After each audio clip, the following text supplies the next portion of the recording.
The Carthy had always been a peaceful people, famous for their philosophy of non-aggression and their dedication to the pursuit of knowledge. Their cities were marvels of design, their technology elegant and precise. But none of that mattered when the Deathworlders came. For centuries, the Carthy had watched from the shadows as one after another of their neighbouring species fell to the ruthless Euras, predators whose very presence drained the life out of a planet. The Euras cared nothing for diplomacy. Their cruelty was as boundless as the stars. Entire colonies were wiped out, their inhabitants slaughtered for sport or turned into chattel. The Carthy had seen it all before, and now their world, too, was in jeopardy. Lisha, the young Carthy ambassador, stood at the edge of a balcony high above the central courtyard of the capital city, staring out at the horizon. The once beautiful sky was now choked with the black clouds of warships from the Euras fleet. They were closing in. The message was clear. This would be their final confrontation. Ambassador Lisha, the council is waiting. A soft voice interrupted her thoughts. She turned to see Jorlan, her trusted aide, standing at the door. His expression was grim, the weight of the situation pressing down on him as much as it did on her. Despite their advancements in technology, the Carthy had never learned to fight the way the Euras fought. They had no military doctrine, no war machines, no generals or soldiers trained in the brutal arts of combat. Their greatest strength had always been their diplomacy, their ability to avoid conflict, but now that was useless. Lisha followed Jorlan into the council hall, where the elders were gathered. A heavy silence filled the room, broken only by the soft hum of the chamber's energy shields. The faces around the table were drawn, filled with the same mix of fear and resignation that she felt. "I've sent an urgent plea to the Galactic Council," Elder Vrelon said, his voice a rasp. "But they've refused to help. They say we must fight our own battles. Then we'll die, like all the others," Lisha muttered bitterly. "But if we die, I want it to mean something. We can't just lie down and let them slaughter us." A pause filled the room as the elders exchanged uneasy glances. Then one of the younger councillors spoke up. "There is another option. A rumour, something we've heard whispers of. A species, humans, who fight the Deathworlders." The Carthy Council chamber was abuzz with murmurs, the mention of humans drawing sceptical looks from nearly everyone present. The elder councillors, who had spent lifetimes studying the galaxy, had never heard anything concrete about this mysterious race. Humans. Elder Vrelon repeated, his tone laced with doubt. "I've never encountered such a species in all my years of diplomacy. How could they possibly stand against the Euras, let alone defeat them?" Lisha's mind raced. She had heard the whispers, stories of humans, strange and violent, who had survived on worlds so hostile to life, that even the toughest species would perish. But rumours were unreliable, and she needed more than whispers now. They were desperate. Where did this information come from? Lisha demanded, her voice steady despite the chaos brewing in her mind. A younger councillor, Drail, spoke up, his voice low but urgent. "I've been tracking reports from the frontier. Traders, mercenaries, refugees, they all speak of humans. There's something different about them. I know we've always believed that a species' strength is in its technology or its wisdom, but humans, they survive, even thrive, in places where other species would be wiped out." He paused, meeting Lisha's gaze. "I believe they could help us." Lisha hesitated. Could it be true? Could a species of such fierce reputation truly be out there, waiting to be called upon? She thought about the Euras, about the horror they'd already inflicted upon so many, and the countless systems that had fallen to them.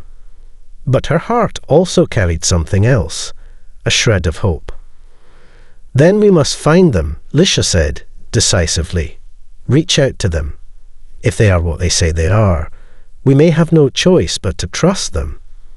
The next several days were a blur of frantic activity. Lisha and her team worked day and night to track down any verifiable information about the humans, using every diplomatic channel at their disposal. Finally, a signal was received. The humans were coming. It wasn't the grand, imperial arrival Lisha had imagined. There was no fleet, no ceremony, no parade. A single ship, a sleek, unadorned vessel with the markings of Earth's Deep Space Exploration Division, emerged from hyperspace above Carthy's second moon. It was as simple as it was unassuming. But when the ship's airlock opened and the first human stepped out, Lisha was struck. He was tall, with sharp features and a hard, weathered expression that seemed to carry the weight of experience. He didn't speak at first. He just stood there, observing, as if measuring them all in a single glance. Then he spoke, his voice steady and confident. "Captain Nathan Cross, of the Terran Fleet. We are here to help, if you're ready to fight." The Carthy were used to peace, negotiation, subtlety, persuasion. They had never known what it was like to truly fight for survival. Yet here they were, facing the inevitable onslaught of the Uras, who were closing in on Carthy space with a vengeance. As Captain Nathan Cross and his crew settled into Carthy territory, the stakes became painfully clear. The battle to come would not be a war of armies or fleets. It would be a war for their very existence. Lisha met with Captain Cross the day after his arrival, a thin veil of uncertainty hanging between them. She knew the humans had fought wars before, but this was something entirely different. The Carthy had no experience with the kind of violence the Uras brought with them. Cross seemed to sense her unease as they sat in the war room, a table covered with maps of Carthy colonies and Uras fleet movements. "Captain Cross," Lisha began, her voice calm, but with an edge of apprehension. "We've analysed the Uras' tactics, but they don't make sense. They strike without warning, with overwhelming force. They don't leave us room to negotiate, to even resist." Cross didn't flinch. "That's because they don't fight like you do," he said bluntly. "They're predators. They strike fast, hard, and with no regard for anything but their victory." He paused, his dark eyes narrowing. "And that's why they'll lose." Lisha raised an eyebrow. "I don't understand." Cross leaned forward, his hands clasped together. "You see, the Uras don't plan. They attack. They overwhelm. But they aren't used to anything like us. We're not here to survive. We're here to make them regret stepping foot on your worlds." As if on cue, the warning sirens blared across the Carthy capital. The Uras had arrived. The Carthy ships, sleek and technologically superior in design, were helpless against the sheer brute force of the Uras fleet. The Carthy defensive grid, though state-of-the-art, was no match for the Uras' relentless bombardment.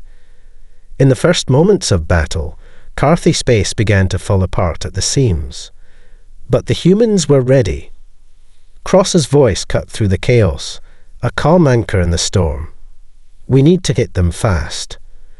We take out their command ship, disrupt their lines, and then we tear them apart piece by piece." The humans and Carthy struck with a ferocity that stunned even the Uras. Using human tactics, hit-and-run strikes, sabotage and feints, Cross and his crew led the Carthy forces into the heart of the Uras' fleet. What the Uras didn't understand was that humanity didn't just fight. They adapted, they survived. And for the first time in centuries, the Carthy saw what it meant to truly fight *, and for the first time, they saw a glimmer of hope. The Uras' fleet, though crippled by the human-led assault, was far from finished. As the Carthy and human forces regrouped in the wake of their first victory, a new terror loomed on the horizon. The Euros, not known for their strategic depth, had learned from their defeat. They had retreated, but only to reassemble with even greater fury. This time, they wouldn't just attack, they would annihilate. Lisha paced the command deck of the Valkyrie, Captain Cross's flagship, as the War Council convened. The monitors displayed a flickering map of Carthy space, dotted with the approaching Euros fleet, now more massive than ever. The Euros had called in reinforcements, battleships twice the size of any human vessel, each one bristling with weapons designed for planetary obliteration. "This is it," Cross said, leaning over the tactical display. His face was grim, but his eyes were focused, like a predator awaiting its prey. "If we don't take them out here and now, they'll come for your homeworld, and we won't be able to stop them." Lisha stood beside him, her heart heavy. Despite their recent victories, the Carthy were still not prepared for this kind of war. Their technology, their defensive strategies, none of it had been designed for full-scale, relentless combat. What they needed now wasn't more weapons, it was the will to fight. And that, Lisha realized, was something humans had in spades. "How can we win this?" Lisha asked, her voice barely above a whisper. Cross didn't hesitate. "We make them fight our fight." He turned to his crew, giving quick orders.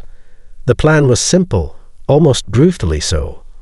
Cross and his human forces would create chaos at the edges of the Euros fleet, small, targeted raids that would disrupt their lines of communication.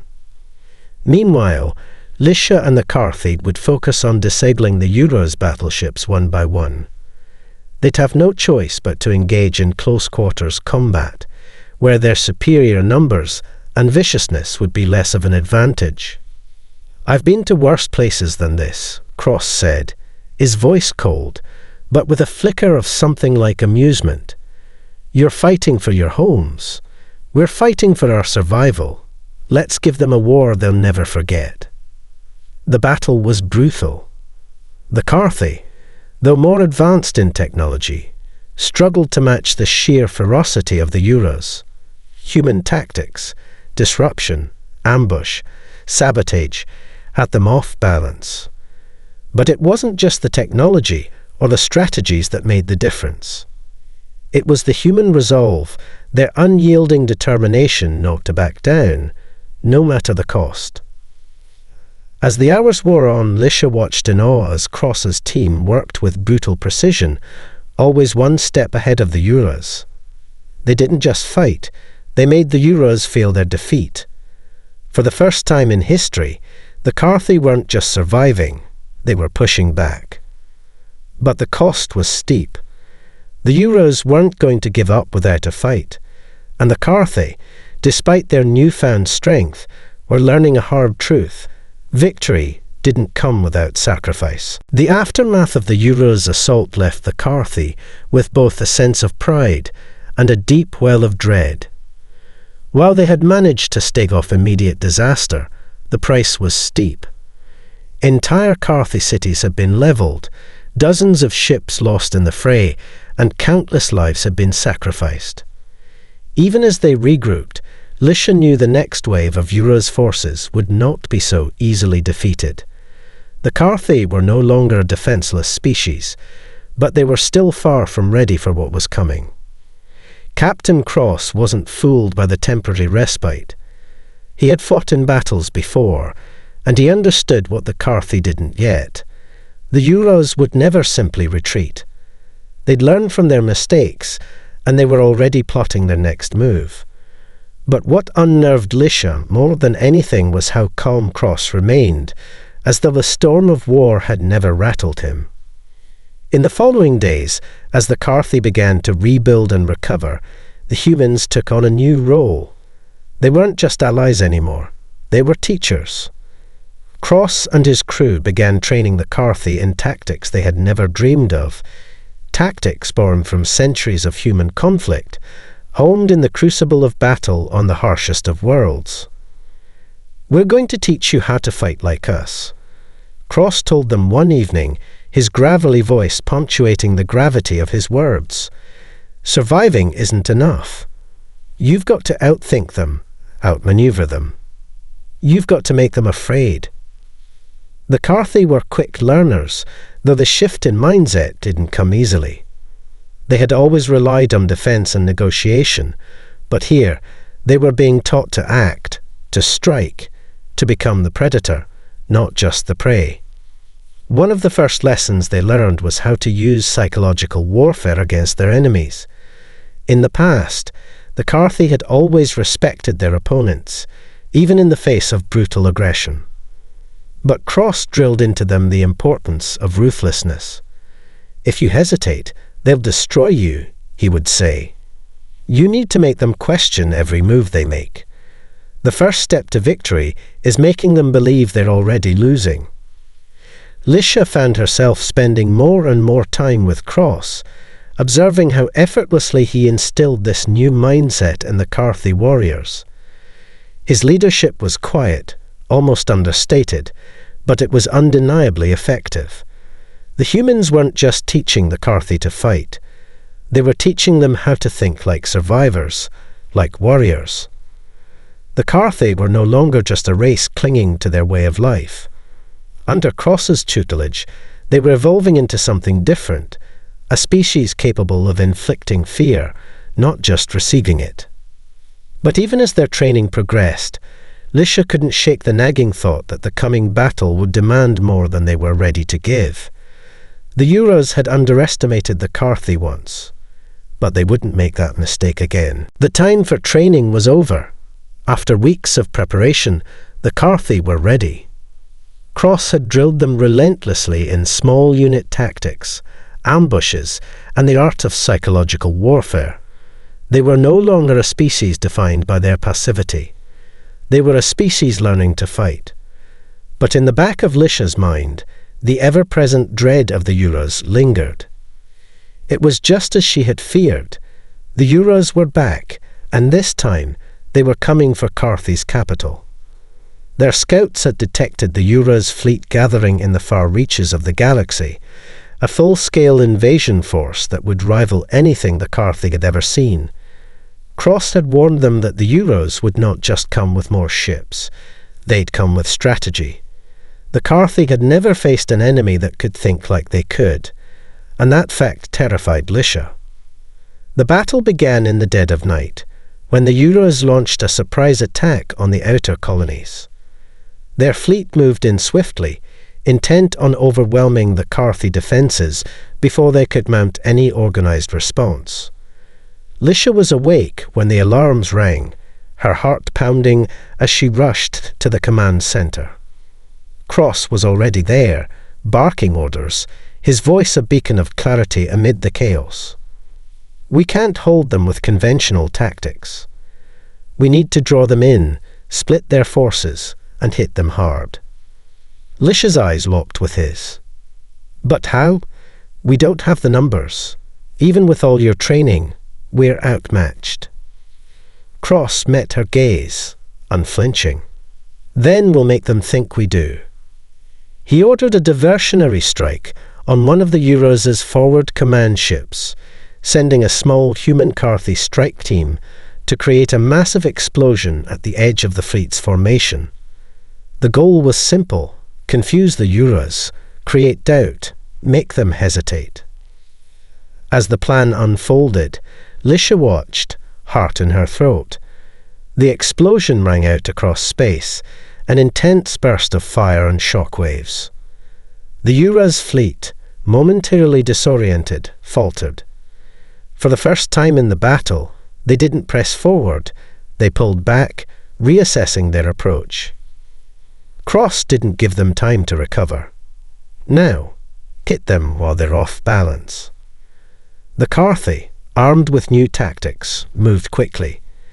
They struck at Euros' supply lines, sabotaging their massive cruisers, using the dense asteroid field near Carthy's moon as a battleground. The ambush was successful, and the Euros ships, momentarily caught off guard, were forced to retreat into the vastness of space. But Lisha knew this was only temporary. The Euros were learning, adapting, just as the humans had taught the Carthy. And in the end, the battle would not be won by tactics alone.